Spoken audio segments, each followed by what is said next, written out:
केंद्र में मोदी तो यूपी में योगी सरकार, फिर भी गरीब की बेटी बेटे का पढ़ना दुश्वार। भाजपा नेत्री ने मोदी योगी के सामने लगाई गुहार। शिक्षा बाजार में मच गया हाहाकार। एक देश एक समान शिक्षा का मुद्दा दशकों से मुद्दा ही बना हुआ है। गरीब हो या अमीर, दोनों के बच्चों को एक समान शिक्षा देने की मांग उठती रही है। सरकार में आने के लिए सियासी पार्टियां इस मुद्दे को उठाती हैं, लेकिन जैसे ही सत्ता पर काबिज होती हैं, उसके बाद एक समान शिक्षा व्यवस्था को हिमालय की खूंटी पर टांग शिक्षा के बाजार को आगे बढ़ाती हैं। सत्ता में आने से पहले भारतीय जनता पार्टी भी गरीबों को अच्छी और अमीर बच्चों की क्लास की शिक्षा देने का दावा करती थी, लेकिन 2014 से ही केंद्र की सत्ता संभाल रही मोदी सरकार इस एक समान शिक्षा के दावे को लेकर कोई भी ऐसा कदम नहीं उठाती दिख रही जिससे गरीब का बेटा भी उस सुविधा में पढ़ सके जिसमें अमीर का बेटा पढ़ता है। मोदी सरकार में प्राइवेट और महंगे स्कूल का बोलबाला है। ऐसा ही हाल उत्तर प्रदेश सरकार का भी है। 2022 चल रहा है, लेकिन आज भी सरकार प्राथमिक स्कूल में मिड डे मील और अध्यापकों की रोज उपस्थिति को लेकर जूझ रही है। वहीं प्राइवेट स्कूलों की भरमार होती जा रही है। ऐसे में अगर गरीब का लड़का अच्छी शिक्षा चाहे तो कैसे मिलेगी? सरकारी में अच्छी शिक्षा नहीं, प्राइवेट में जाने के लिए उसके पास फीस नहीं।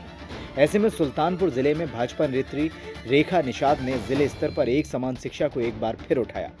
रेखा निषाद ने तमाम लोगों के साथ एक समान शिक्षा को बाजारू शिक्षा बंद हो नारे के साथ डीएम को संबोधित ज्ञापन सौंपा। रेखा का मानना है कि जब तक लाखों सैलरी पाने वाले अधिकारी और सरकारी स्कूल के मास्टर के बच्चे सरकारी स्कूल में नहीं पढ़ेंगे, तब तक कोई सुधार नहीं होगा। मोदी योगी को जल्द ही कोई बड़ा कदम उठाना पड़ेगा, वरना गरीबों का सरकार से भरोसा उठ जाएगा। आज मैं जिला अधिकारी संकट अपनी पूरी टीम, अपने पूरे समाज के साथ, पूरी टीम के साथ, सभी बंधुओं के साथ मैं यहाँ उपस्थित हुई हूँ।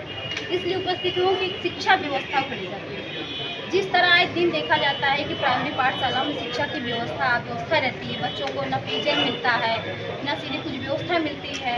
हम चाहते हैं कि अगर हम ये मुद्दा आज उठाकर डीएम साहब के मतलब जिलाधिकारी महोदय के संकट उठाकर ये मुद्दा मैं मुख्यमंत्री योगी जी के, आदित्यनाथ जी के पास, आदरणीय पीएम मोदी, प्रधानमंत्री मोदी जी के पास मैं पहुंचाना चाहती हूं और उन तक ये बात रखना चाहती हूं कि जो अधिकारी हैं, जो गवर्नमेंट अधिकारी हैं, वो भी अपने बच्चों को ले जा करके प्राइमरी पाठशाला में जब तक वो नहीं पढ़ाएंगे, जो टीचर जो वहाँ पढ़ाते हैं 80-80 हज़ार रुपये के, 1 लाख रुपये वेतन लेते हैं, वो अपने बच्चों को प्राइवेट में ले जाके पढ़ाते हैं। ऐसा क्यों?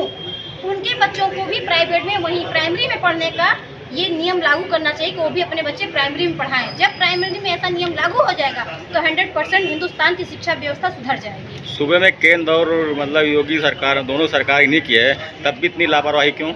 देखिए, गवर्नमेंट अपनी तरह से सारी कार्य कर रहे हैं, ऐसा नहीं है कि सरकार नहीं कर रही, लेकिन कुछ मुद्दे जैसे सुल्तानपुर जिले में कुछ विद्यालय ऐसे पड़े हैं जहां बदहाल शिक्षा व्यवस्था है। इसलिए हम अपने सुल्तानपुर जिले से ये आवाज उठाते हैं कि शिक्षा की जो बदहाली है उसको दुरुस्त किया जाए। भाजपा नेत्री रेखा निषाद की ये मांग पुरानी रही है, लेकिन बाजारू शिक्षा के आगे ये मांग सिर्फ ज्ञापन, बयान और भाषण तक ही रह गई है।